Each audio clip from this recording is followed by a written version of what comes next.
Good evening, everybody, and welcome back to another weekly episode of Everything Vaguely Paranormal. As always, I am Blake Smith, and with me are my partners in the paranormal, Miss Shelley Pruitt, Mr. Ryan Roberts. How are y'all doing? What it do? I'm doing great. How are you tonight? What it do? What it do? Yes. That's What the most it creative thing do? that Ryan could think of. You should know by now. I'm doing great. I came off a fun birthday weekend. Thank you. Let me say thank you very quickly to everyone who called me, texted me, sent me a Facebook message. Thank you. I tried to respond to every single one of you. If I missed you, it's not intentional. I'm going to do a public thank you right now. You made, I don't like my birthday much. And you made getting a year older a lot nicer. And then plus two, I got to hang out with these two dudes on the screen, which that's always fun. What were and you wonderful. really gonna say? Because you said dudes, like awfully. That was like a labor dudes. I don't feel I like decided I dudes would be it. nice since y'all were both so Uh-huh. very nice to me this weekend, especially when I said I'm putting on makeup before I go to a haunted location because that's just me. And y'all were like, and Blake specifically looks around and says, "Shut up! It's her birthday. She can do whatever she wants to." So But I will thank you. say, I will say, I'm going to second that for everybody that messaged or text or did anything for Shelly on her birthday, because like the whole trip, all we kept hearing, like either in the back seat, behind us, beside us, whatever, was Shelly checking her phone. She's like, "Oh my god, 26 more notifications! Holy shit!"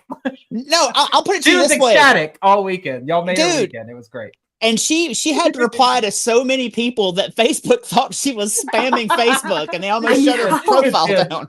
It did. I know I actually got a notification that said your account has been suspended for too many posts. I think is what it said. Yeah. Please try again later. I start freaking out and going, wait a minute. I go, I have to say thank you. They took the time to message me. But yeah, it was very nice. For 2.5 hours straight on a drive, I did nothing but reply to Facebook messages and took phone calls and replied to texts. And I'm glad I didn't have to drive because that would have been quite tricky. Thank you, Blake, for driving for that, so I could do that. But thank you, a blanket thank you. You guys all made my birthday very nice and made me feel very special, and I appreciate you. So well, we are going to kick tonight off. Yes, we're going to be having a little bit later. Larry Eissler is going to come on with us. He's a real good friend of ours. We're going to bring him onto the screen and chit chat about some of his adventures. But tonight is real paranormal investigations. So that's basically the synopsis of this entire episode. We want to kick it off. This last weekend was kind of such a profound experience that we want to talk about it for just a little bit, because the level that I guess spirits are able to connect with is astounding to us still sometimes. And we feel this one deserves a little bit of a spotlight. So we're debating, do we do it pre-show? Do we do it after show? We're like, no, let's do it regular broadcast. So for those who don't know, we went to Villisca Axe Murder House this last weekend. Joined a lot of our friends that invited us to go along with them, celebrated Shelly's birthday there. That was just the icing on the cake for her, no pun intended, because there was cake. There was cupcakes. There was cupcakes. So we were on the way to the Axe Murder House. We check out of the hotel, and the lady's like, "Oh, well, happy birthday! What are you doing for your birthday?" And Shelly goes, "I'm going to the Villisca Axe Murder House." That lady did not want to talk to Shelly anymore after that. No. She goes, "Okay, have a good time." Yeah. So we did get to go there. Bucket list location. Bucket list location for all three of us. So it was thank you to Dana, Brenda, for inviting us and letting us tag along and be a part of the group that was there to experience what we did. I want to jump right into it, because I'll tell about kind of a personal experience for me. Ryan, I know you had a lot of interaction in this room as well. If you don't know the story of the Villisca Axe Murder House, give you a real quick synopsis of it. We will be doing an episode over at a later date. 8 individuals murdered inside this house by an unknown assailant. Yes, there has been people linked to the crime. It is still unsolved. There's even been one person who admitted to the crime, but it is still unsolved to this day. It was the Moore family, which were Josiah or Joe, Sarah, and then you had Herman, Catherine, Arthur Boyd, and Paul. And then you had the 2 Stillinger girls who were neighbors and family friends of the Moores, Ina, Ina, and Lena Stillinger. The amount of activity that we got from Lena and Ina astounded me. I went in to their room and began just randomly doing a spirit die session early in the evening. I think we were able to get in at about 5:30. I think this was probably maybe 6 or something like that. Sun still shining, all that kind of stuff. And I sit down and I start throwing them. And immediately I started talking to the girls. I immediately got girls in the dice. Excuse me. And then I was joined quickly by Linda and Tanya, who came in and sat down and were watching me do this dice session. And Linda was like, do you mind if I record this? I said, no, absolutely not. Go for it. Well, no, I don't care. Not absolutely not. You can't, but no, I don't care. Go for it. And so she started recording it. And prior to them getting in there, I was probably doing it for about 15 or so minutes. Linda ended up capturing another roughly 40 minutes worth of this dice session. So close to an hour or a little over an hour. And it was crazy. The first thing that I got, and I got a couple of pictures, was this in the dice. Wow. This one throw. I rarely get full sentences like this in my dice. Now, for those who don't know what spirit dice are, there are 13 dice in this set. They have the run of the alphabet 3 times. The last run of the alphabet has the least common letters taken out and A-E-I-O-U put back in. So I have 4 runs of vowels and the rest of the letters. It is very rare that I get this level of communication in one throw. This is after I got girls, meaning we were talking to the girls. And so me and Linda and Tanya started asking questions about what happened that night. Did you know this man? Basically, they were able to explain to us that this is from them. Now, I don't know if this is confirmed in the story or not, but Lena and Ina were the last 2 alive in the house per this dice session.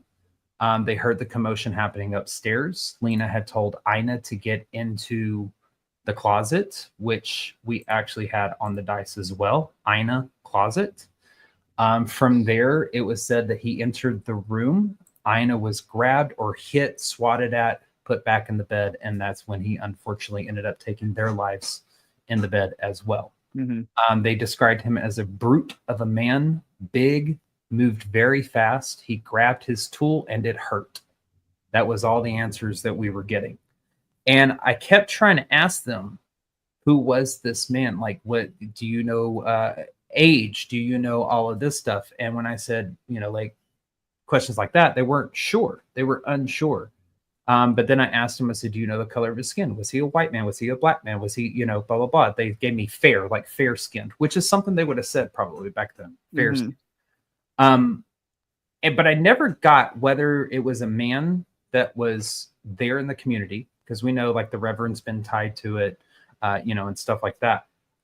But Linda sent me the videos, which I'm probably going to try to get the entirety of the dice session up on our Patreon, unedited, so we can release the whole thing in its entirety.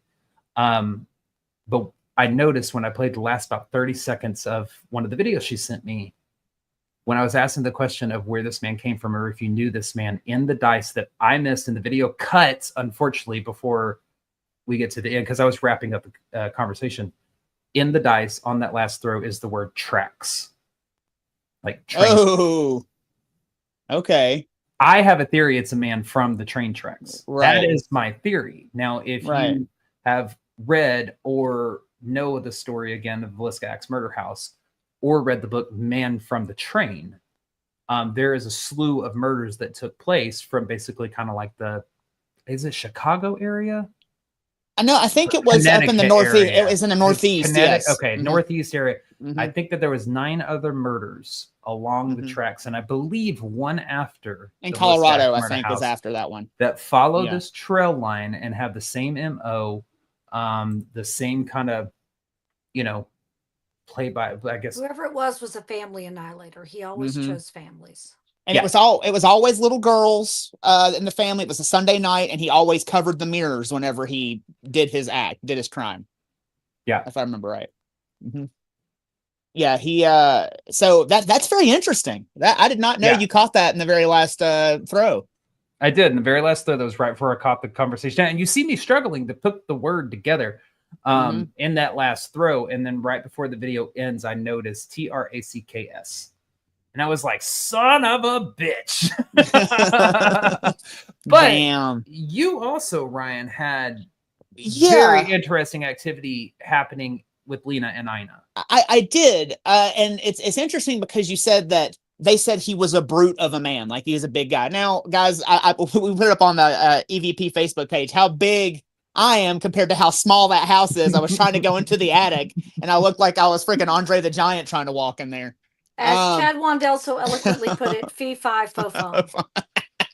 So I mean, I'm a big guy, and it's only natural that they would have been scared of me. Because I mean, perhaps I resemble like the figure because he was a hulking guy that did that to them. And so whenever I would walk into the room, it was almost like communication would cease with the girls in the room. And so what I did was I sat down crisscross legged, and I said, hey guys, I said, I just want to let you know, I said, I am not gonna hurt you. I'm not here to harm you in any way. I would just like to communicate. I'm a safe person. I said, my friends can vouch for me, and Dana and Brenda and Linda and Tanya all vouched for me. And they were like, yes, he's a good person. He's a safe person.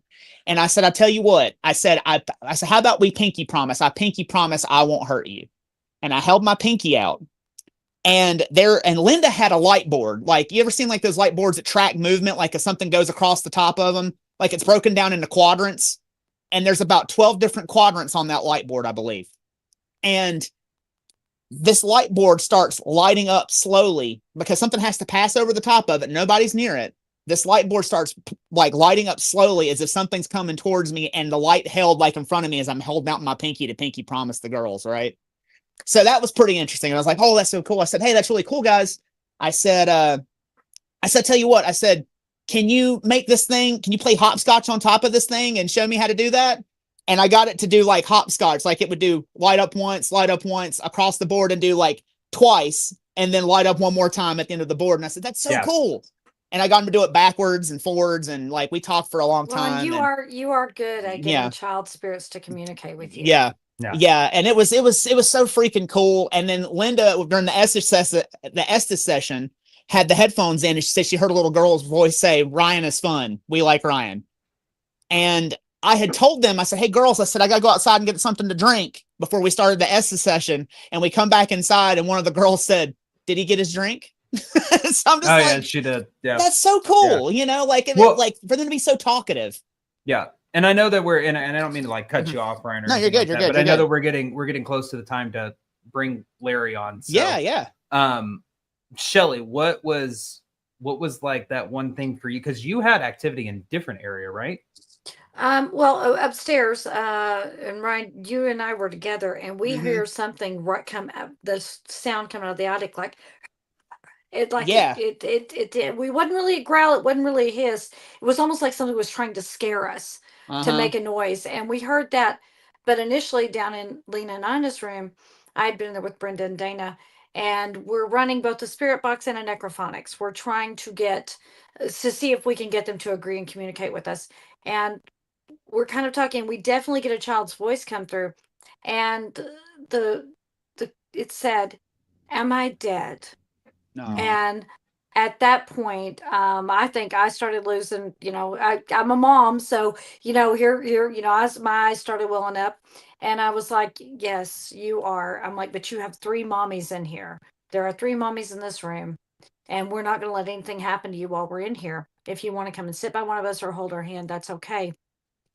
And Dana got so overwhelmed that suddenly her eyes began to well up with tears. Tears began falling. I've never seen this happen to Dana before. Never. Right. Dana's very composed. She's very calm. She's not a chaotic energy like me or Brenda is. And so it seemed like they gravitated toward the person that was very, very calm. And she got so overwhelmed that she actually had to leave the room. And what's funny is whenever she left, the communication kind of went quiet. And then, she stepped outside because she was like, I've got to step out. So she did. And Brenda and I stayed in there. We continued to talk. We continued to ask questions. We were getting some interaction, but not the way until Dana came back in. And again, Dana got overwhelmed again, but she decided she would stay in there and kind of stick it out because whatever that energy was really wanted to connect with her. And she actually said it's okay. And I'm like, go and hug Dana. Dana's okay with it. And every time it seemed like something got really close, here came the tears. It's almost like they were handing her their pain, which as someone who's been handed the pain before, that's rough sometimes. Not fun. Yeah. But she actually was able to compose herself. She went back outside after a little while, was able to come back in, and then had the interaction with you, Ryan, whenever they were in there, and the children were really playing, which that was just incredible. That whenever you see someone who doesn't get affected become affected in that manner that you're not expecting.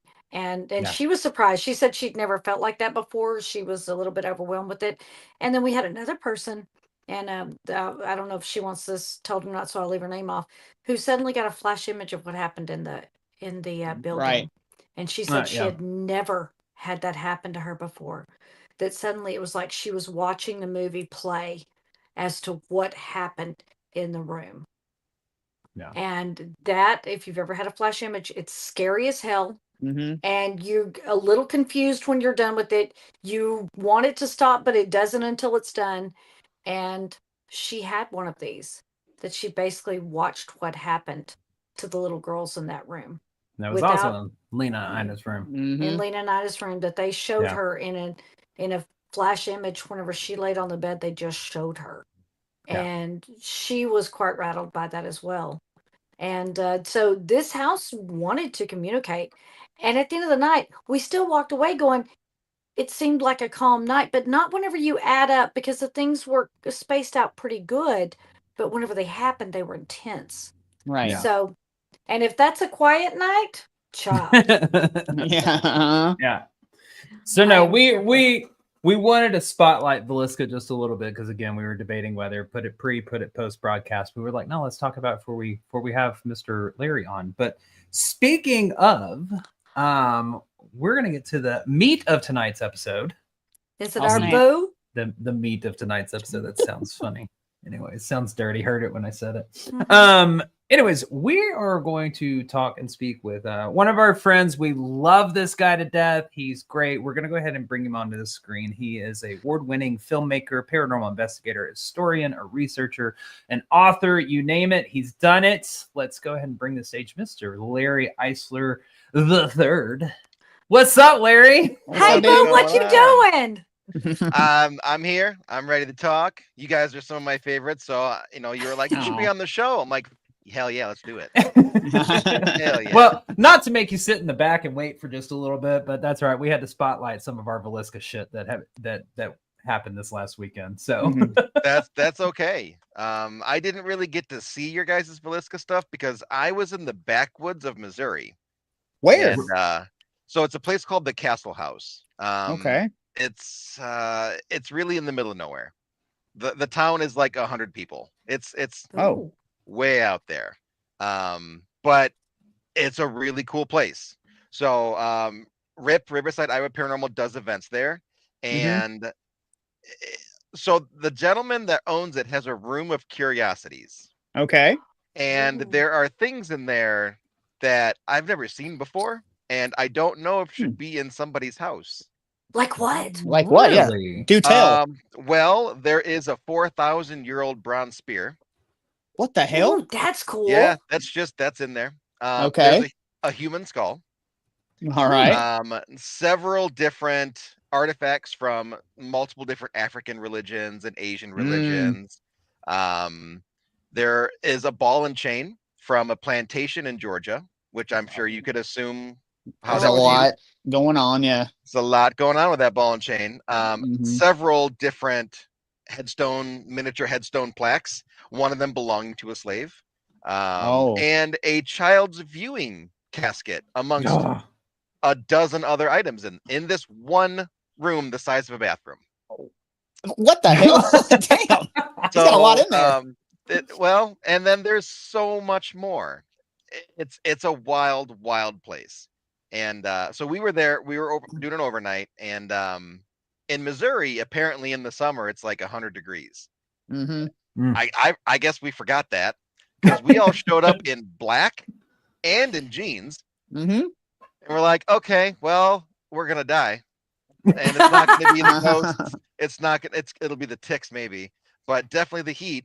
And so we did the tour. We looked around. We putzed around for a little while. It's like 9 p.m. And we're like, okay, let's go ahead and get started. We left the room with the air conditioning, and it was like oh no.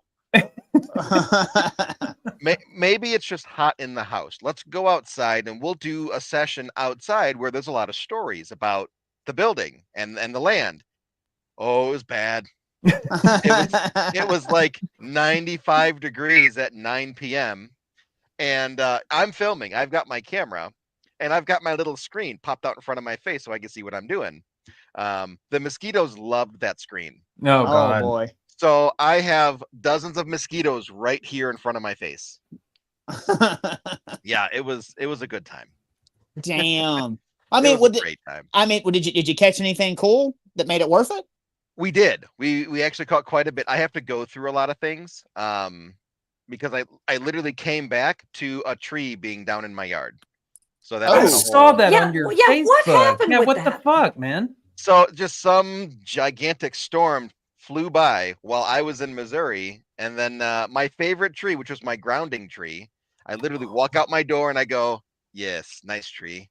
It's gone. Oh man. So I have to find another tree now. But yeah, so it split pretty much, and then the backside went down, and then the side facing the house was still up, and then it was gonna storm that next day, and it's like, all right, well, I guess we have to take this down now. So we literally we just finished today. So that's the worst, dude. Yeah. And it was still hot and humid as hell. So I literally came back for more humidity, and now I have to cut up a tree. You can't escape it. I can't escape anything. We learned, because in the South we have the humidity that likes to get crazy and go bullshit and everything like that. We learned all about corn sweat. Corn sweat, I believe, is what it was referred to. It is basically like the humidity that comes from the corn. Oh. Am I doing that? Am I saying that right? I have no. I'm a Texan trying to describe Midwestern. Somebody in the comments help me out here. Midwestern shit, and apparently that's why it gets so hot up there in the summer. Interesting. I did not know that. I know where we were at. It was basically all woods. Okay. And there was a recent UFO sighting. There's been cryptid sightings. So we're like, let's do this. We spent all of 15 minutes outside, and we're like, nope, we're done. Larry's back there with the screen and all the mosquitoes just going, I wish a fucking UFO would come and pick me up right now. You got air conditioning? Like, come on, goddamn. Like, they're in my face the whole time, and I'm just like, stop. Thank you. They said corn sweat is a real thing. That's exactly what it is in the Midwest. So we have humidity, they have corn sweat. Well, I didn't have corn sweat. I had fat guy sweat. I don't know if it's the same thing. I feel you. I don't know. I feel like it could be close. Yeah. I don't know whose idea it was. The first, I don't know, paranormal investigators or something. It was like, no, like May, June, July, August, great months to go investigating. Bullshit. Well, and like, if it was just the house, which, by the way, the Eddie box in the house said it was 87.1. Oh, wow. And we're in jeans, and all the AC is off because it's loud. So we're dying in the house. If it was only the house, I could make it work. I would have worn shorts. But we knew we were going outside because of the history outside, and it's freaking Missouri. Yep. We're going to get bit up by ticks. So it's like, okay. Yep. So I'm going to wear my boots. I'm going to tuck my pants in. I'm going to tuck my shirt in. I had my big sun floppy hat to keep them from falling on me. Brittany and Michelle wrapped like a hand cloth around their necks and held it like this so that the ticks didn't fall, down their shirts, and then they stuffed their hair in a hat. And I'm like, why are we doing this? Like, guys, this is ghost hunting. This is supposed to be fun. It took us longer to prepare for the ticks than it did the whole session we did outside. Oh my God. That's why I don't go outside. The hell with that. It's like, the session was amazing. We had great stuff. But at the end of the day, was it worth it? I mean, maybe. Depends on what you got at the end of it. Yeah. Well, I know what I didn't get was Lyme's disease. Well, that's good. For you. I'm very proud of you. That's good. That's always a plus. That's always. So you mentioned Riverside, Iowa Paranormal, right? Yep. How'd you get linked up with them? Honestly, I'm still not 100% certain.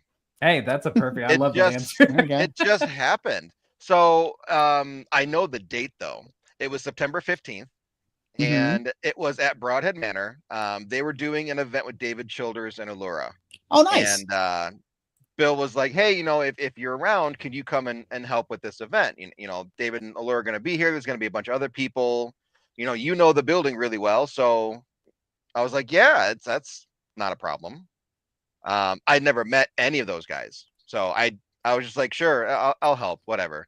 And then I show up, and then, Brittany and I had been friends on Facebook, a little bit, had never met before. Same with her mom, Michelle. I knew nobody else. So, we walk in, and Brittany and Michelle and I hug, and it's just like, oh, my people. What is this? What's going on here? Had a great time, great investigation. And then just kind of, keeping in touch periodically. And then I want to say it was either November or December. They invite me to be a part of this major production they've got going on. And I guess they liked me enough to where Brittany's like, yeah, you're on my Iowa chapter now, or you're on my Indiana chapter now, right? And I'm like, I guess. All right. Like, I had this whole paranormal nomad thing going my own way. Well, here I am on a team now. So, but no, like, since joining in January, we've done a lot of stuff together, and I don't regret it in the slightest. It's been so much fun. They're a great group. I mean, That's we just awesome, had man. we had Beth on last week. Yeah. So yeah, we need to get Michelle on. We need to get Brittany on. I need to meet Brittany. I said that last week. Me and Brittany, it's just in the cards. We have to meet. You do. She's my twinsy. She's my best friend. She's the best ever. So I know you guys will hit it off. And you said there was a UFO sighting out there recently. Is that why she was dressed as an alien running around on Facebook?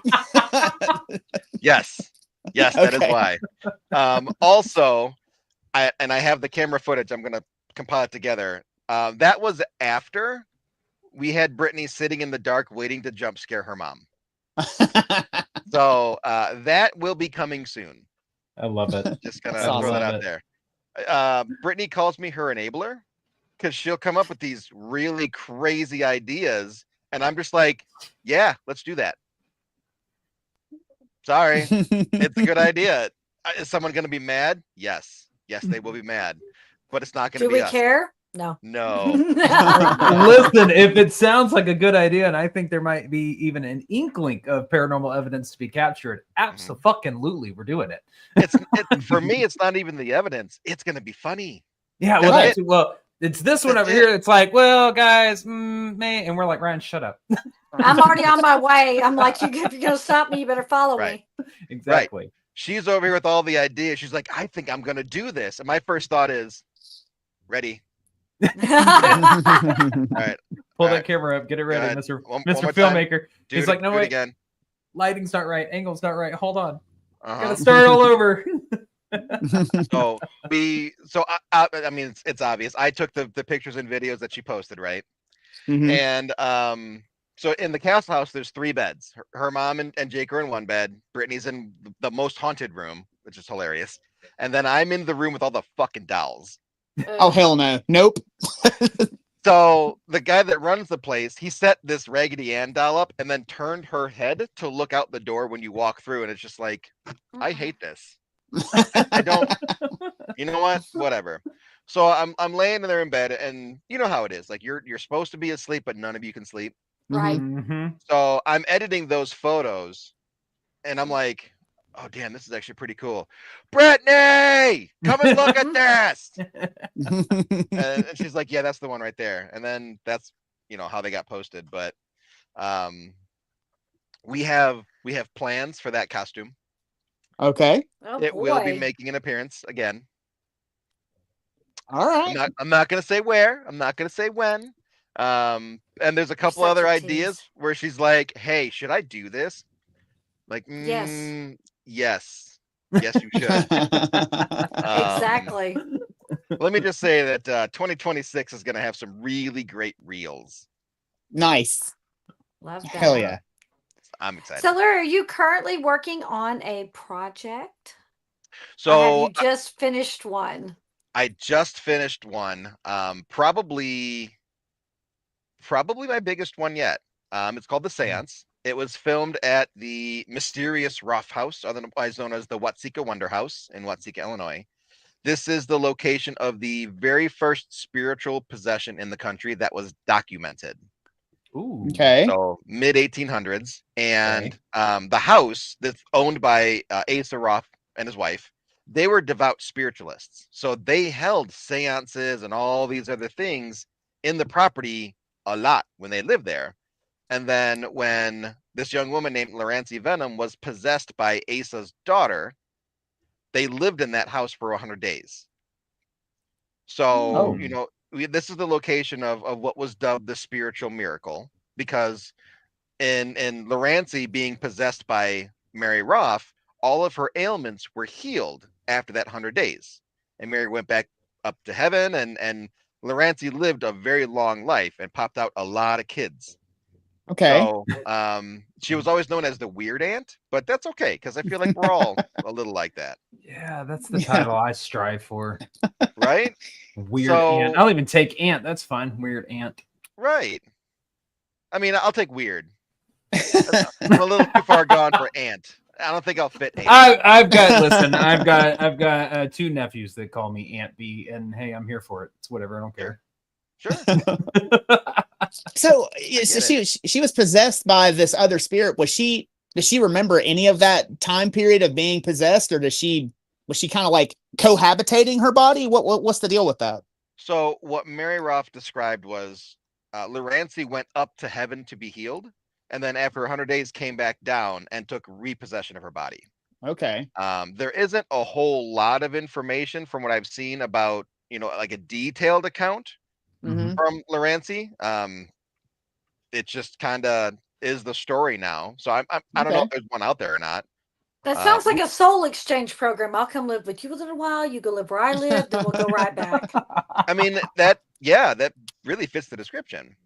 So we had this spiritual miracle happen in the grounds, on the property, in this home.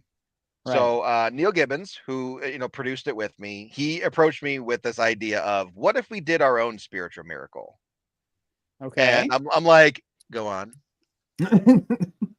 So he proposes. We held a seance, and we had 150 people show up.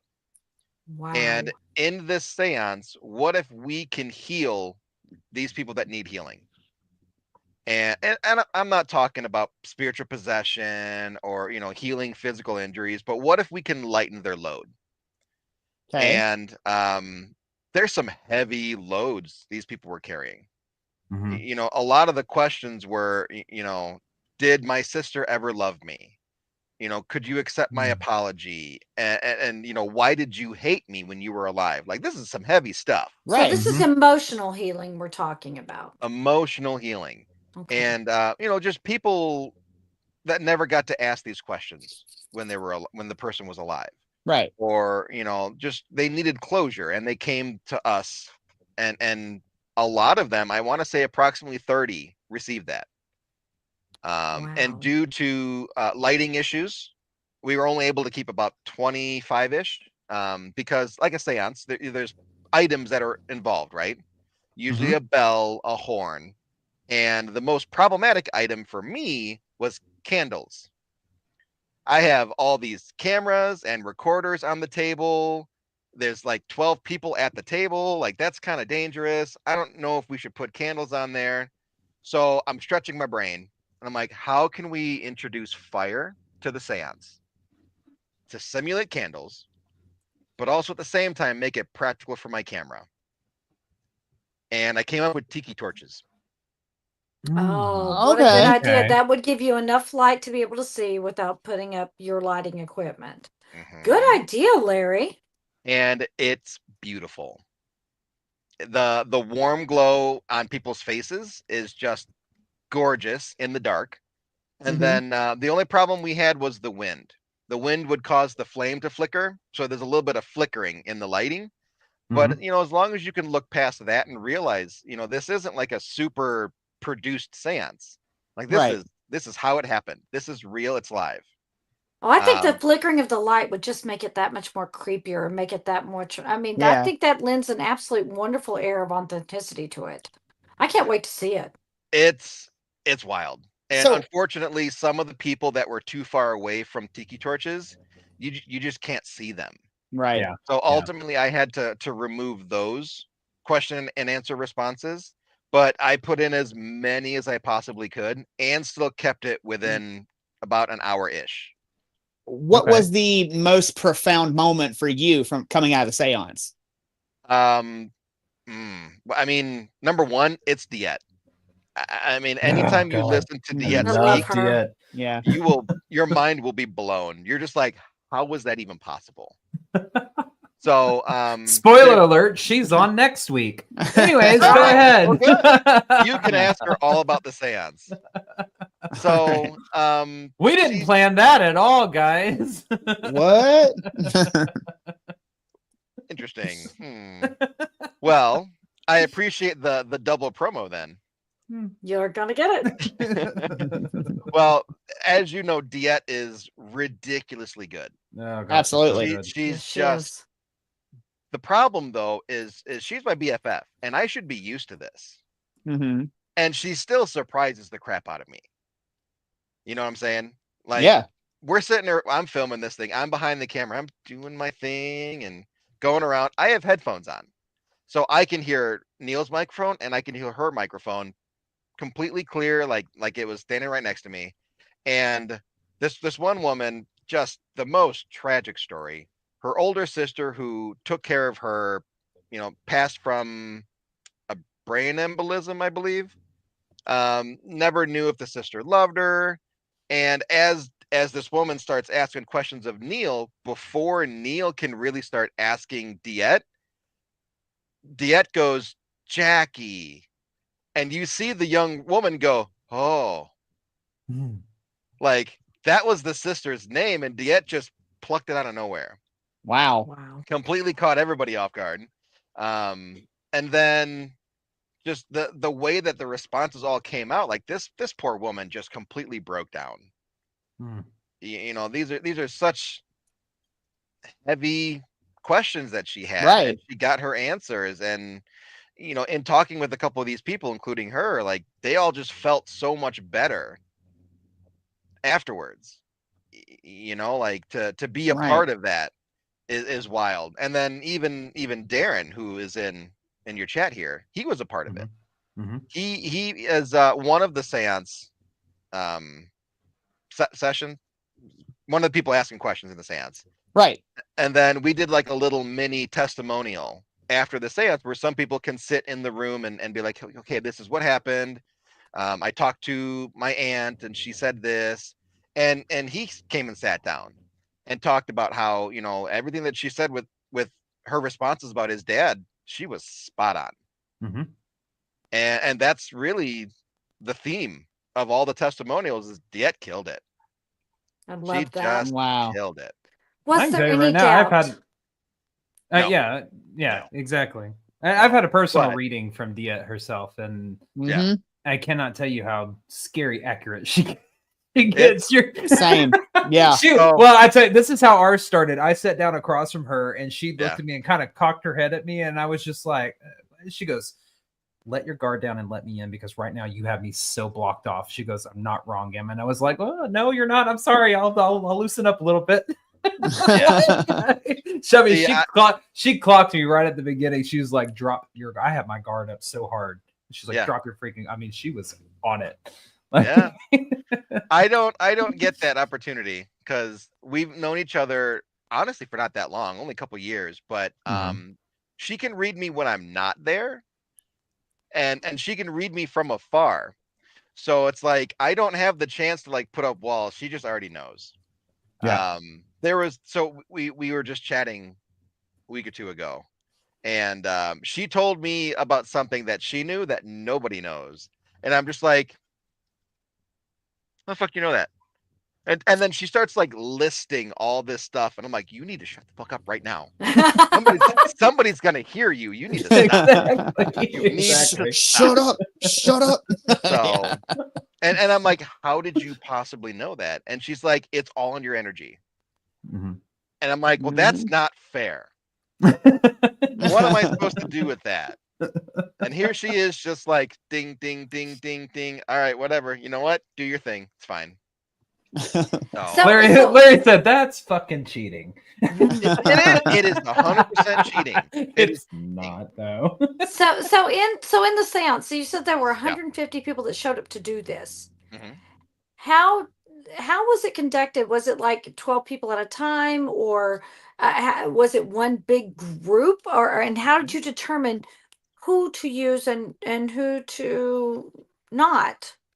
So it was all set up in tiers. So the inner table had 10 people. They sat at the table with Diet, and almost, I believe, all 10 of them had the opportunity to ask a question. Okay. I think there might have been one that didn't, because she was a part of a group, and the group kind of all asked together. You know what I'm saying? Okay, a collective, gotcha. right? Yeah, but everybody else all asked a question, and then approximately 20-ish feet away was the first ring, where people were sitting in chairs going around, and then that's where the tiki torches were, and then a ring behind them, and then a ring behind them. Oh, that's interesting. Okay. So, anyone, just a ring of concentric circles, just radiating energy out from the center out, or from the edges in. Out in, yeah. Yeah. Anyone that wanted to ask a question had the opportunity to. So whether you were at the table or not, if you were at the far edge of the ring, you know, if you put your hand up, you were going to get a question asked. Wow. So that's a fabulous idea. That is all Neil Gibbons. That was all his brainchild. All I did was make it so people could see. That's about it. Larry's like, all right, everybody find your window. All right, we're good. Let's go. Find your light. That's right. Find your light. We're kind of like positioning chairs and people, and I'm just like, you go next to the tiki torch right there. Good. Stay. You on the other side of the tiki torch, take 2 steps back. Now I can see your face. Great. I love that. So that is a good job. That's a good idea. So shout out to Neil for that. That's a good, awesome. It worked like a charm. Circles. Yeah, they work like a charm. You know, and we were talking originally about the best way to do it, and you know, it's like the problem always came to the light. It's a seance in October at like 9 p.m. or something like that. It's dark. How are we gonna see these people without floodlights? Right. And just, oh my God, tiki torches. We could do tiki torches. And it totally worked. Was it hard to find tiki torches in October in Illinois? No. Okay. They were on sale. Okay. Clearance. We got clearance tiki torches. And the funny thing is, Neil had an event a couple weeks ago, another seance, a much smaller event seance, and reused those tiki torches. So they're already paying themselves off. Perfect. Perfect. So do you have a new project you're working on right now, or is the Castle one the new one that you're currently on? Before we go to that, let's ask, where's this current one that we've been talking about, the seance? Where's it going to be released at? Where everybody can be able to see it. The short answer is I don't know. Yes, that's my favorite streaming platform ever. Yeah. As of right now, we're doing a live in-person screening in the town of Watseka in October, where everyone that was a part of the seance, family and friends, they could all come and watch it in the museum on a projector. I love it. Oh, that's cool. And like, you know, all these people, they knew what happened, but they didn't get to see it. Well, now they get to see it. Right. After that, any money that we make from the screening, which I think Neil's charging like $10 or something, all of that rolls into the film festival run. So there's 5 or 6 film festivals that I'm looking at, and I think entry for most of them on average is like $80. Right. Cool. They're really expensive to enter. Some of them go up into like the $100 and $300 range. It's kind of crazy. The problem though is the biggest film festivals, you can't have an online premiere until after the festival. Okay. Because they want to be able to be the ones that say, hey, watch it here first. Yeah. Fair enough. So, yeah. And I get it. I get it. Yeah. Sundance, which, you know, is one of the biggest ones. Yeah. They count the screening as a public premiere. So we automatically don't qualify for Sundance. Really? What about Tribeca? So there are a lot that we missed the window on because of the time of year. I think Tribeca is one of those. Otherwise, we have to wait until next year, and I don't want to wait that long. So, you know, most of the film festivals we're looking at are going to end probably early to late spring. And then once we get an idea of how that's going to shake out, you know, whether we get accepted or not, then we'll start looking at placement. We've got a couple screeners out for some people that have connections to a few different networks. And we'll see how that goes. My goal is Prime and Tubi. There you go. I want the most amount of people to be able to watch it for as cheap as possible, and that's Tubi. And then people that have Prime, you know, whether I get the free version or not is always hard to tell. But if it's the paid version, it's going to be like $2 to rent for 24 hours. So, you know, it's not bad. People can still watch it. It's cheap, and then, you know, these stories of these people are going to get out, and the story of Diet being crazy good is going to get out. The story of Diet, I think being that's already badass. out. Yeah, I think the story of Diet's long been out, but but yeah. So whether or not that's, you know, spring or maybe even summer of next year, it's super hard to tell right now. Well, whenever it goes, you let us know, because we will definitely promote where to find it. Hell yeah, we will. Absolutely. And it only costs you letting me watch it ahead of time. If you guys write a review for it, I will send you the screener. Oh yeah, I'll write a review for sure. So totally write a review for it. Okay, then I will do that when we're done here. I Sweet, mean, man. Well, you're my favorite, Larry. We could always just do, you know, a review from Blake, a review from Ryan, a review from Shelly, Absolutely. and then we could combine it and do a review from EVP. You got 4 reviews with 4 them. reviews right off the bat. It'd be great for my website. Yeah. See, there you go. Awesome. Yeah. Fucking Already send it, thinking man. that. I'll watch it. I'll I'll totally write a review. So Love that. So the seance was a 10-month project. Wow. And, you know, a lot of it was done early on, and then I had to sit for a little bit as we kind of picked up new pieces as we went, which allowed me to work on other things and then have to sit on those until I finished the seance, and then I could start editing. Last time I talked to you, I think you said you have like 4 in the fire right now that you're working on. Yeah.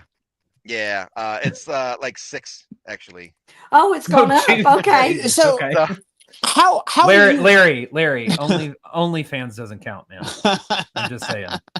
There's 5 in the fire. 5 in the fire. And 1 on fire. And 1 on fire. Yeah. Well, so there actually was one of these projects. Someone getting burned was involved. Oh, that's we're no longer laughing. Yeah.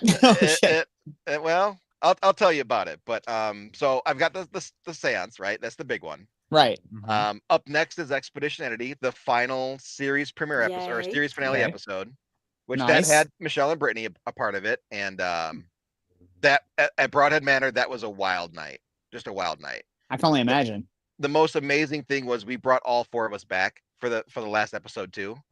So it was literally like everybody, and then adding my 2 favorite people. So it was great. That. And then my next one is Jericho, which I don't know. Have you guys made it to Jericho yet? We have not. You were telling me a little bit about this. Now, this one I'm fascinated by. So Jericho's a weird place. It's a very weird place. It's a community church, convent, and Catholic school all on one property, 3 separate buildings. Okay. And every building has its own personality based on the spirits that are there, right? You know, the church tends to have, you know, more priesty vibes and stuff like that. The convent is a lot of nuns. And then the school has a lot of teachers and children, which the teachers were nuns. But anyway, so I've been there numerous times, investigated it, had great times, had great conversations, got lots of names. Cool. I freaking bring Brittany there and all hell breaks loose. And I mean that almost literally. So the first night, we're setting up for solo sessions, like solo in the building for an hour at a time. You are by yourself in the dark. Good luck. We're running security cameras so that, number 1, we have bounce cameras so we can see them in the rooms. But number 2, safety. You have to be safe. Right. Right. You're alone in a building. that's semi-abandoned, you're going to get hurt. We need cameras. Well, the cameras didn't work. The spirits said no. So we had like no safety involved. We had to move the security system into the school so that it would work. What and the then hell? Neil and Jen and Mike were kind of like off into a corner in a closet watching the cameras, like keeping an eye on Brittany. I'm supposed to be in another building doing the same exact thing, but we couldn't get the system to work in that building. So we're just like, you know what? I'm just going to sit on the couch and you guys have fun. Fuck it. I'm in a bad mood because I'm the director and I'm not getting my way. I'm a diva, but whatever. So honestly, for Brittany, it was a boring night. Not a whole lot happened to her. So we convened for the night. Like, okay, that didn't work. We need a new plan. So we start talking about night 2. And I'm like, okay, so let's try this, and this. And we start shifting things around. And we get it to where we can both investigate separately now. Cameras are behaving slightly, still having problems. So Brittany goes to the church and I go into the convent. And I'm doing an hour-long Estes in the attic of the convent where Brittany and the first day had seen something super dark and super creepy crawling all over the floor. Oh, great. So I'm up there. I'm in my little chair, my Delco goggles on. I'm listening to my Phasma box, which is my preferred Estes method. And Mr. Neil Gibbons comes up and he starts asking my questions. And let me tell you this, my responses were not cool. Whatever was in that attic was not a nice person. It might not have even been a person. It was something kind of dark. And as I'm sitting there, so I like folding chairs. I can kind of sink into them better. I'm not worried about falling out of it because of the armrests. Right. All of a sudden, in this nice, comfortable chair, I'm like, my neck feels really tight. I kid you not, during my Estes, I felt this around my neck. Oh, hell. And I'm basically getting choked out during an Estes session, but I'm the director. We got to keep pushing forward. I need the footage, and I have to get more. So we get to the end of it after an hour, and Neil's like, okay, we're done. We're stopping now. Because my responses get a little more aggressive. And Neil's like, nope, we're done. So we go downstairs, and I remember saying, like, I got beat the fuck up.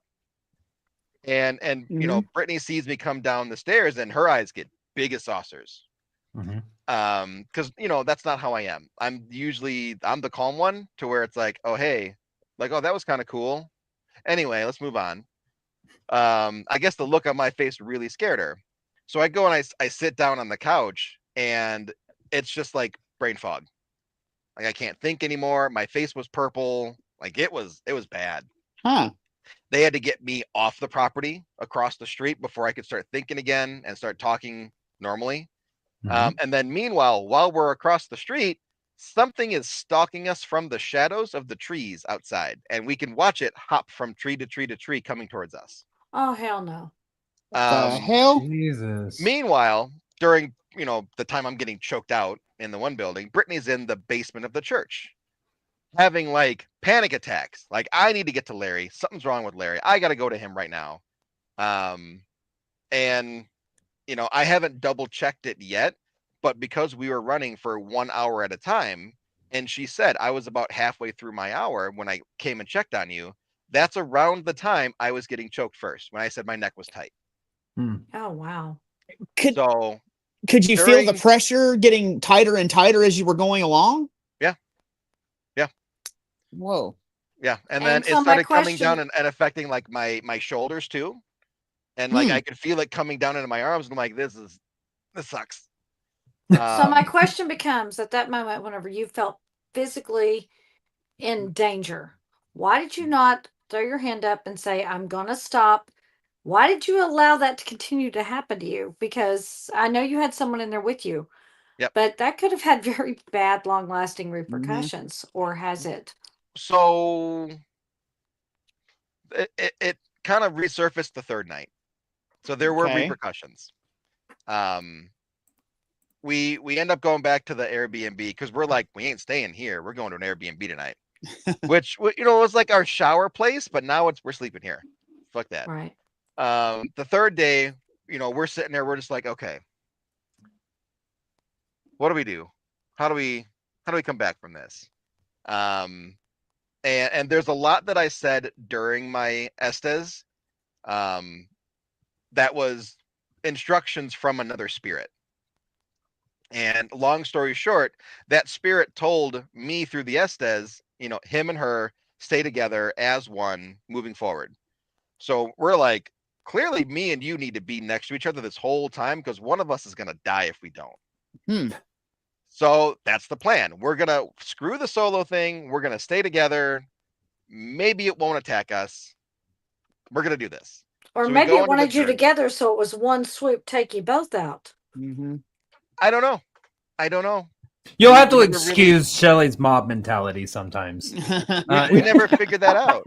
But what ended up happening was we're in the basement of the church the third night, and Brittany sees the stuff. I don't really see the stuff, but she is freaking the hell out because there is stuff all around us. There's some big lurch looking dude coming towards her. She's hiding inside of me, and I'm just like, I'm just in a room. Like, what are we doing? It eventually becomes too much for her, and she's like, we got to get out of here right now. And I'm like, listen, cool, let's get out of here. So as we're leaving, I have this wild picture that I probably didn't send to you because it's only on my phone of this really strange red purple light surrounding us. And then on the inside, which is where we are, there's blackness surrounding us. Oh, wow. So we're in the dark, surrounded by purple light. So, and talking with Scotty Rourke, which you guys know Scotty. Oh, yeah. Everything in that building was reversed for us that night. Up is down, left is right. My emotions became Brittany's emotions, and hers became mine. So my calm, cool, and collected, she got that. I got high anxiety. Jen and Mike, who you guys know Jen and Mike. Mike is very calm. He's just like, okay, well, let's talk about this. Jen, if she gets affected too much, she starts throwing up. Right. They switched. Mike started throwing up. And really? Jen is just like, I don't know what to do. I'm normally the one throwing up. What do I do? Yeah. Neil went from cool Santa Claus to this place is pissing me off. So everything was flipped around. Well, in talking with Scotty about that image, he said the dark was our light keeping the opposite out. So the light that he saw in the picture was something trying to get at us, and we were keeping it away from us with whatever the darkness that was surrounding me. So wow. We get out, we go into the convent, and we're just like, what the fuck was that? Kind of figuring out what just happened. That was in the convent? All that happened was in the convent? That was the church. The convent was where we had our base set up. So we get to the convent, and we're just like, okay, well, how do we explain that? And all of a sudden, Brittany's like, my back. And I'm like, yeah, right. She lifts her shirt up, and she's got a sports bra on. Shelley, you've worn those. They have thick straps. Absolutely, right? that's right. Like the what do they call it? Like the bottom band, the thick one at the bottom. Those tend to be rather thick, right? Right. Going through the strap, underneath it on her skin was the shape of an ankh burned into her skin. What? Wait, an ankh, like Egyptian ankh? Yeah. An ankh under the sports bra strap. What the hell? So I'm sitting there, I'm snapping pictures. Like, I know this is going to go away. I got to get as many pictures as I can now. I'm just all over her back getting pictures. And we start flipping through, and I'm like, holy shit, that's a cross. At first, I thought it was a cross. It's called a Coptic cross. It's Egyptian Christians co-opted the ankh and made it their cross. So I'm like, okay, well, holy shit, that's weird. What is that? In another picture, there are 5 little fingerprints like this going into her back, right where her spine is. And we were talking about it, and she's like, "Didn't you hear me say it felt like something's ripping my spine out?" And I'm like, "No, I was taking pictures. I didn't hear that." And everybody else heard it. And those 5 fingerprints right there, and I put my fingers up to where those prints are, and it looks just like this. So basically, basically four fingers going down, and then the thumb on the other side. Like you're grabbing something, right? Like you're grabbing a spine. Like I'm grabbing her spine and trying to pull it out. Yeah. So yeah, those were dark red splotches that kind of scary. More than kind of scary. That's, yeah. That's freaking scary as hell. A little bit. I mean, are there stories of people doing like dark things at that location that maybe that's where that came from, or what's the deal? So the story is it's a community church. Okay. Kind of did what a normal community church would. However, one of the priests that was there for a long time did some unpriestly things. Okay. Got it. Well known, well documented. And from what I remember, pretty much got away with it. He was sent to a different church. Oh. And so there's that stain in the property. Mm-hmm. And then the person that bought it, in cleaning the property out, removed the relic from the altar. So, and then never replaced it. So now it's just gone. Okay. So usually when it comes to that kind of stuff, when you take something really good out, it doesn't just go back to neutral. Mm-hmm. It leaves a hole that something really bad can then come and fill in. Okay. So we think something really bad took up residence there, but it doesn't always show itself. It only shows itself to the right people. Brittany and her mom tend to see darker things. They're more drawn to shadow people and people that, had something happen to them than little old ladies. which is great because everybody always talks to little old ladies, and people forget, like, there's a lot of other stuff out there. Oh yeah. There's some nasty juju out there, and it's stuff that you don't want to mess with, but it's still there. Mm-hmm. And it's not the big D. It's not demons. Yeah. There's things in between. Yeah, it's just negative. Super negative things that manifest. Dallas. It's not Dallas. It's not. No. See, now I want to go because that's the kind of stuff that always comes and talks to me is the negative things. And so I would be very curious to see if they would speak to me. So I'll send the video over to you later. Okay.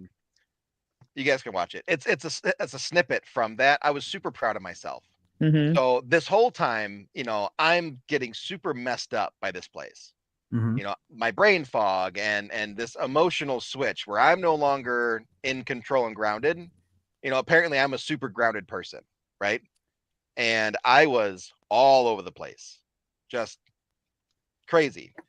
One of the final sessions we did there, I have a bracelet that's made by Moxie Malice, and I gave my bracelet to Brittany, and I'm like, you're kind of getting fucked with here. You should use this as something to protect you. And she had it in her pocket because my wrist is this big and her wrist is this big. Mm-hmm. It don't work. She put it in her pocket. Well, after this one session, she gave it back to me, and it's like as soon as she gave me back my bracelet, my grounding came back, but it was on steroids. Huh. Now I'm not only calm, cool, and collected, I'm kind of cocky about it, which is also not really me. I'm not super cocky about things. So we're sitting there doing a spirit box session in the church, and I'm trying to talk to this woman, and I'm like, hey, can you give me a message for your children? You just passed on. They'd love to hear from you, yada, yada, yada. And the response was, what's in it for me? And I'm like, you are not this woman. You are the dumb thing that we've been dealing with, and I caught you. Mm-hmm. So now I'm arguing with whatever this thing is. Mm-hmm. And, it's trying to get at my neck. And I'm like, no. That door's closed. You ain't getting in there now. And the final thing that I said at the end of the session, because it was always talking about control and stuff, and I'm like, the funny thing about control, and then I pushed the button on my speaker to turn it off, and I go, I can take it back. That's awesome. I felt really good about myself. I felt fantastic. Meanwhile, Neil and Brittany are getting attacked by this thing. It made Jen throw up so much she had to leave with Mike. So now it's just the three of us, and we're like, oh my God, we're gonna die. And I'm just like, nope, I got this, guys. Don't worry. Cocky confidence. So I'll send you that one over to watch too. It's oh yes, good. I must see that now. Absolutely. But yeah, this place we can't really go because if we take that and Ryan takes on me and Blake, we're gonna have to leave him there. I'm gonna have my fucking hands full. So we're actually going back. Okay. We're going back in October with the full RIP team. Well, I mean, good. those who can go. And it's actually gonna be me, Brittany, and Michelle are gonna kind of like split off and do our thing. And we've got Jen and Mike coming because I kind of want to see what happens to Jen. Oh dang! Okay, poor Jen. Jen will Like, be fine. hey, she's tough. Let's see if Jen throws up again. But like, now that it knows Brittany and I by our energy, like, what's gonna happen when we go back? True. And That can is we true, get yeah. it to attack Mom? I mean, can we get it to interact with Michelle? Yeah, exactly. I was saying you better be careful with that. Not attack, interact, communicate. Interact. There you go. Communicate, interact. Yes. Violently. Yes. No. No. Don't you put that on Michelle? No. I would never. I'd never. But yeah. So once I finish Expedition Entity, I'm jumping into that one. But it was 3.5 days of filming. That's a lot of editing, Larry. And almost all of it is investigation. Mhm. So, I'm sitting there and I'm like, okay, this is supposed to be like a docu-series. Like, we need interviews. What the hell are we gonna do? So we're kind of putzing around, and there's these old confession booths. And I'm just like, okay, I can't do shit with this. Like, what am I gonna do with this? Brittany has this wild idea to not do interviews, but to do confessionals. That's right. Oh, that's film cool. it through the little where the priest would film it through that. Yeah. Yes, absolutely. I have two cameras. I have one going through the mesh screen and one of them sitting on the other side of the mesh screen. And these little tiny lanterns, they're the battery operated lanterns, and they flicker. So that's cool. From the inside, it looks like candlelight. And she set all this stuff up, and I'm just like, holy shit, you're fucking genius.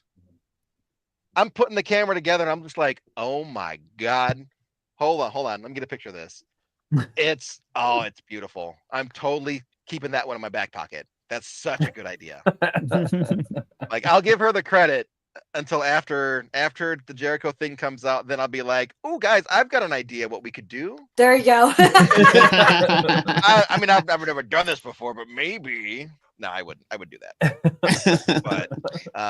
But yeah, Jericho is the next big one after Expedition Entity. And then at the same time, I'm editing a cosplay documentary. Oh shit! Okay. On Chicago cosplay. Nice. So Okay. I'm actually filming a cosplay event here in Chicago this weekend with the featured cosplay model. She's walking around in her brand new costume and talking to people and doing the whole thing they do, right? And then we're kind of compiling all the events that she went through and just talking about cosplay and, being a part of the community and what it means to people and all that stuff. And then my goal is to premiere it at Days of the Dead in November, but we're going to see. That's coming up quick. Yeah. It's coming up quick. So we'll see about that one. And then what else do I have? And then so we're doing the show for Michelle and Brittany. That starts back up in the new year. And then I have a farming documentary that I'm a part of. Farming? What? Mhm. You're gonna talk about corn sweat? I am now. I am now. Circle. Like, listen. Have you ever stood in a cornfield and sweat your balls off? Well, that's Exactly. called it is hot. It is hot. Wait, So yeah, you're doing a farming documentary over what? I'm sorry, did I miss that in the giggles? What? It's the plight of the American farmer. That'd be interesting. So, how small town farmers are losing out to big corporations, and the government, basically paying them to burn their crop when we need food. Yep. So instead of paying, $5 for this vegetable, the local farmer that's growing it just had to burn a whole bunch of it for a bunch of money. That happened to my relatives in eastern North Carolina. They had to, they had a subsidy. They were paid for tobacco crops. They would get rid of that whole tobacco crop. Here's some money from the government. So yeah. Yep. There have been plenty of cattle and sheep and all sorts of animal farms that have gone under because they didn't want the meat. They wanted the meat from the big farms, but not the little farms. You had to go and butcher it yourself and then figure out what to do with it. But the government didn't want it. And then every opportunity they took to, guess what? We need to kill 10 million chickens now. So all your chickens, they're dead now. It's like, well, okay, I guess we have no more chickens. So, and a lot of farmers struggle with that kind of stuff. Right. They do, for real. So you have all these documentaries and all these things in the can, like you're editing like a madman, I'm sure. Like, how are you not losing your freaking mind? I am. Is there a trick that you have to keep yourself sane while you're doing all this editing? No. Okay. No. Hopes and prayers, my friends. Hopes and prayers. There's a lot of hopes and prayers. There's a lot of okay, we're gonna compartmentalize our brain. We're gonna work on 10 minutes of video, and then I'm gonna watch The Expanse on Amazon Prime for an hour. Leave me the fuck alone. Leave me alone. I'm gonna do 20 minutes over here, and then I'm gonna go back to The Expanse. And then it's a lot of that. That's how you know that Larry is a Leo, like I am. We do 10 minutes worth of work, and then we give ourselves an hour worth of reward. Yeah. We're like, no, for us. Well, listen, sometimes 10 minutes of work is like an hour's worth of work for other people. No, just said cocaine. That's it. That's all it is. Just cocaine. Just a pinch of nose candy. It's hilarious. A little bit of that booger sugar. No, honestly, the biggest thing that I try to do is only work on one at a time. Yeah. So I try my best to plan a whole year in advance. And I'm going to tell you right now, it is August 19th and 2026 is already planned. Good for you. All of it. All the projects are already planned. I mean, you already know we're doing Michelle and Brittany's show. So that's going to start up here in the beginning of the year. And then I was approached with another documentary that I'm not allowed to talk about because of an NDA. But oh my God, it's going to be fucking amazing. I'm here for it. And then an investigation doc that I've been kind of piecing together since I think June. I think it was June. And a new-ish location and doing things that no one's really done before in a new way. And we're just going to find investigators that want to try something different. I did not mean you got three. You got built-in paranormal crash test dummies right here. No bullshit, because he said sacrifices and you two dumbasses raised your hands. I did not. Do not lump me in that. So that means Blake goes first. So I will be over there holding a camera for you, Larry. Nope. Absolutely. He goes first. We did this fun thing at Jericho, right? It's called the Haunted Trinity. So everything is 3, 3, 3, 3, Trinity, Trinity. So we did a 3-way Estes. We've done that in a triangle. Yep. In the church, and on camera, you can watch us answer each other's questions or finish each other's statements. And it is the wildest thing. I also, at the same building, same location, did a double Estes back to back while scrying in a mirror room in a location that children were beat. Whoa. No. Jesus, Larry. Good God. You are trying to get possessed, aren't you, Larry? You're trying to it wasn't me. I didn't get possessed. I went on a magic mushroom trip. Oh. Brittany got possessed. because she was the one scrying in the mirror. Yeah, I'm not doing that. So in that instance, not only did Brittany become a sacrifice to the demon that was trying to possess her body through scrying, and this she gives me a hard time about this. According to her, I left her to die. Sounds like it. Listen, she lived. So that's not true. It's not true. She lived. But it wasn't for lack of trying. No. So she's messed up. Really messed up. And she's taken super long to get out of this room. And I'm like, listen, we got to get her out now. So, you know, Brittany's like, itty bitty bitty. I just go swoop. Okay, we're going. And I just carry her out of the building. I set her on the porch of the convent, and I'm like, okay, you know, you all right? And she's like, yeah, no, I'm fine. And she starts talking about what she was experiencing and feeling. And then I go, okay, cool, stay here. I have to go back and get my cameras. I left all my cameras in the building with the ghosts. I have to go get them. And it's like, okay, it's only me, her, and Neil because Jen and Mike left. And I'm like, okay, I need Neil's help. Be quicker if it's two of us. Yeah, but then you don't have to go in by yourself and you won't have to be as scared. Yeah, go ahead. Oh, no, I'm not scared. I just wanted to get my gear out so that we could get to her sooner, right? Mm-hmm. But sounds like a good excuse to me. We're leaving her on the porch of the convent by herself. And she was not all about that. She was hesitant. But I had to get my cameras. So we're just like, okay, you're fine, stay here, and then we just go. Apparently, while we were gone for 10 minutes tops, she heard growling.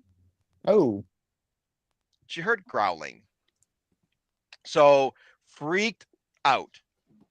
Didn't know that the area had a dogman cryptid. So Jesus. So her two choices are get eaten by dogman or go into the building that I was choked out in by some dark demonic thing. And she's gonna get attacked either way. So she chooses the building. She goes into the building because, you know, the lights were on, I guess. Here's the thing, though. In order to prevent yourself from being eaten by Dogman, what's the first thing you would do? You'd close the door, right? Close the door, right? Nope. Her chain of thought was, if I leave the door open, I can at least see it coming. Oh, my God. Brittany, we got to talk, okay, girl? Yeah, Brittany, we're going to have a one-on-one, like, sit down and kind of... To be fair, she was a little, you know, out of her mind from whatever happened. And probably should not have been left alone, Larry. No. Larry. So, that has become the story of how I basically left her to die. That's the way I'd tell it too. You know what? I see her view. I can't fault her. I see her view. She's still alive though. But I see her view. She's alive well enough to give me a hard time about it. So when you're being interviewed by the police, but my cameras. You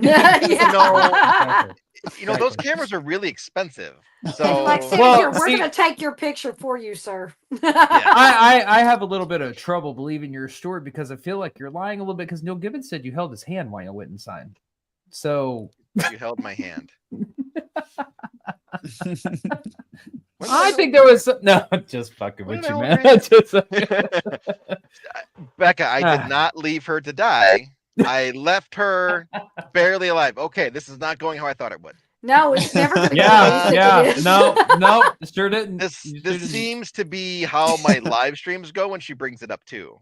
Yeah. Like all my followers who like have my back, they're just like, No, you can't leave the damsel in distress on the porch alone while you go in with another dude and pick up some cameras. You go get your cameras, you leave somebody there with her. You didn't leave her to die, you left her to live life to the fullest.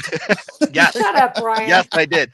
She's always wanted to see a cryptid. That's what I tell myself. That's what I tell myself. Fucking wrong with you men.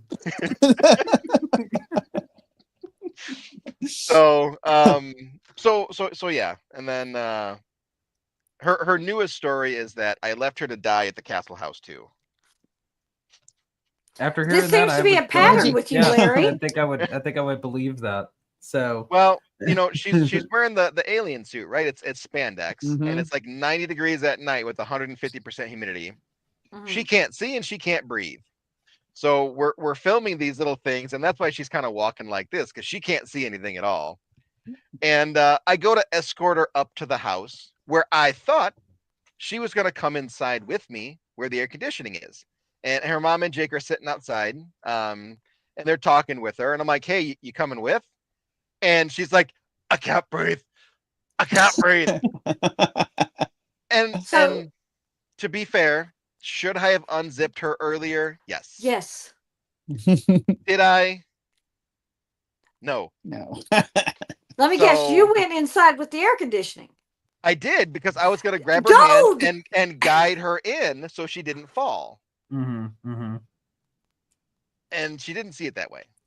No, if I say I can't breathe, you get me the hell out of it right then, and I'll find my own way in to the air conditioning. I'm learning a lot about the right way to treat women. So I'll say, Larry, it's still single, right, Larry? Still single? I'm very much out of practice. So I'm learning. The road to hell is paved with good intentions, Larry. He had no good intentions. Yes, I did. I thought she wanted to get into the air conditioning because it was hot. I forgot that she couldn't breathe too.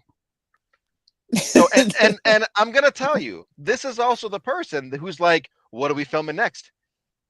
According to her, I almost killed her twice, but she's signing up for the next one.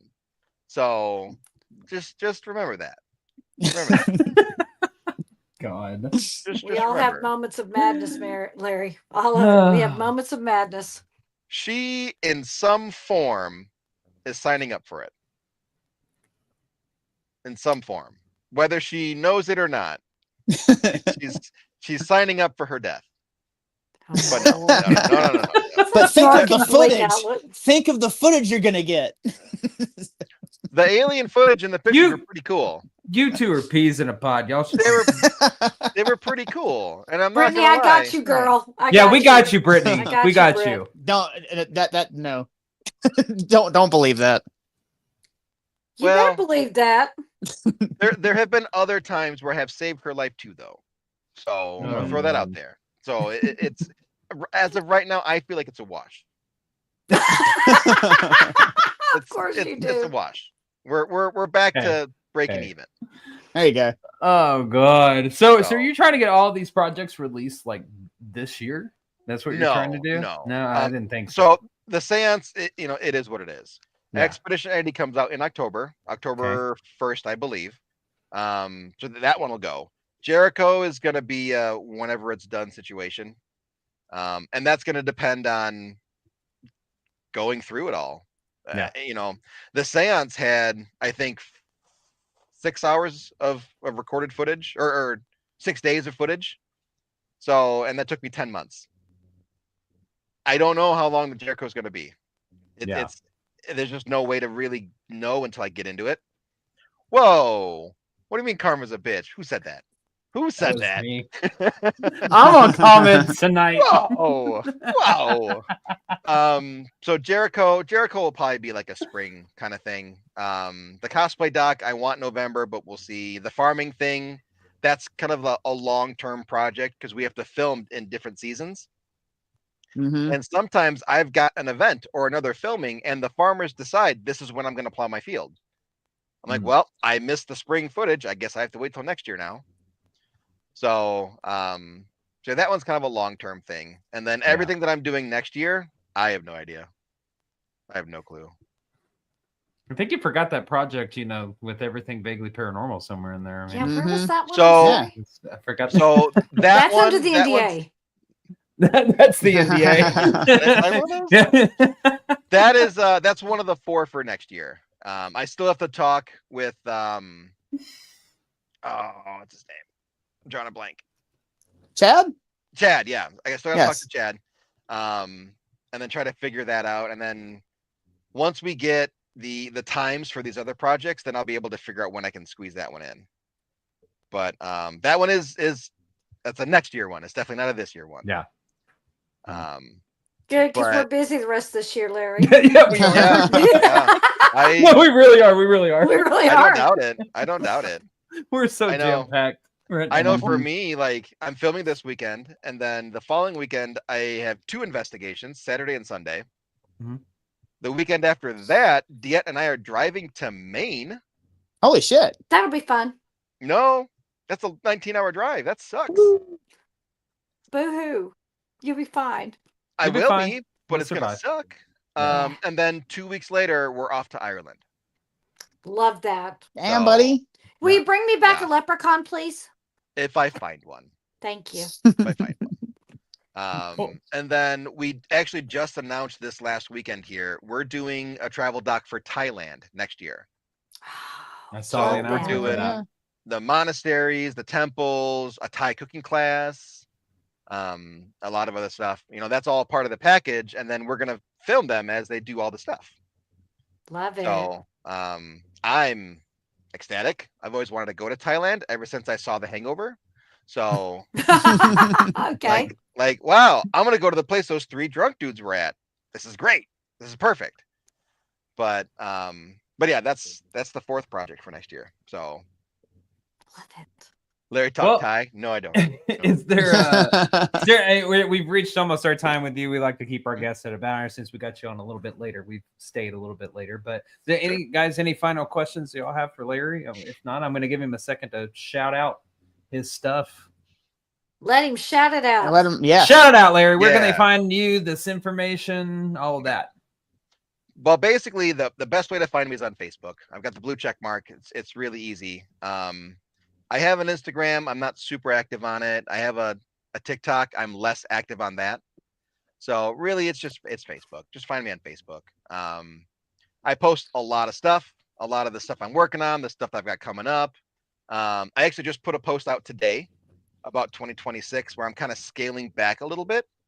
I think this year I had something like 30 events and investigations, and which you guys were a part of 2 of them. I'm so thankful that you were.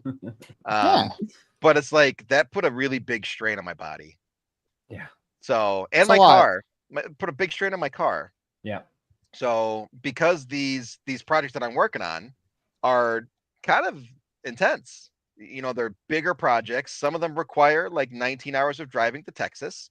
There's a lot involved in that. So in order to do that, I have to pull back in other areas.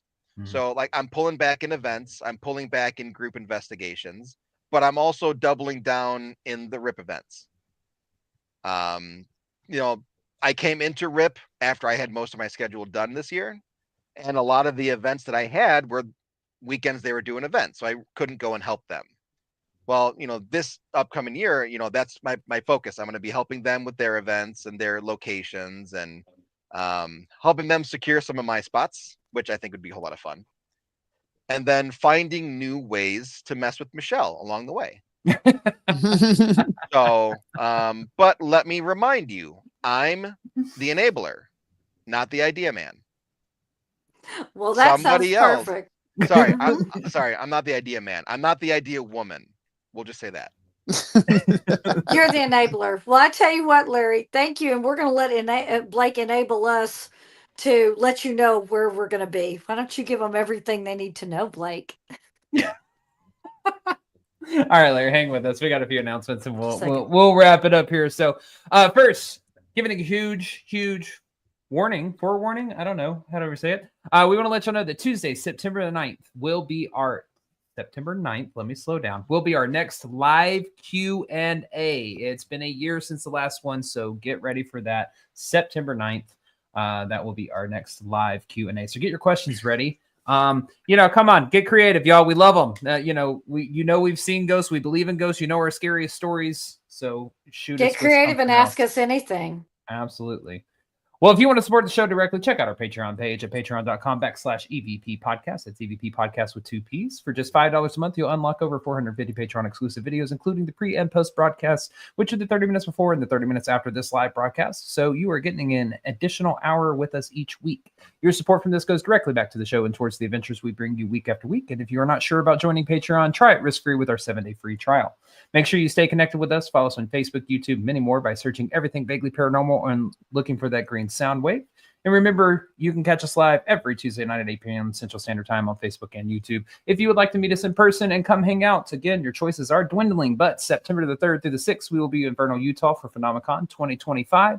It is a week-long conference, and tickets can be purchased at phenomicon.net. September 27th, we will be in Independence, Missouri at the Masonic Temple with Epic VIP Events LLC with Mysterious Mike and Sam for the Parathon with Johnny Hauser, Josh Hurd, Stephanie O'Reilly, many more. And that event is 18 and up only. Tickets for that can be purchased online at Eventbrite through the Mysterious Mike and Sam. October the 18th, we will be partnering with the Gregg County Historical Museum in Longview, Texas to lead their annual Haunted Walk Downtown, where we lead you around and tell you all the stories about why downtown Longview, Texas is so haunted. And afterwards, we'll be leading an investigation on the inside of the Gregg County Historical Museum. Tickets for that will be on sale soon. So make sure you subscribe to our Eventbrite page to be notified when public investigation tickets do go on sale. We do have a 2-night event at the Old Park Hotel in October, and tickets for that are limited. I believe we have 3 left available before it is sold out. To make this easier, we've added all these links to our link tree, which will be on the Everything Vaguely Paranormal Facebook and X profiles Wednesday morning at 9 a.m. Central Standard Time, where you can search linktr.ee/Everything Vaguely Paranormal.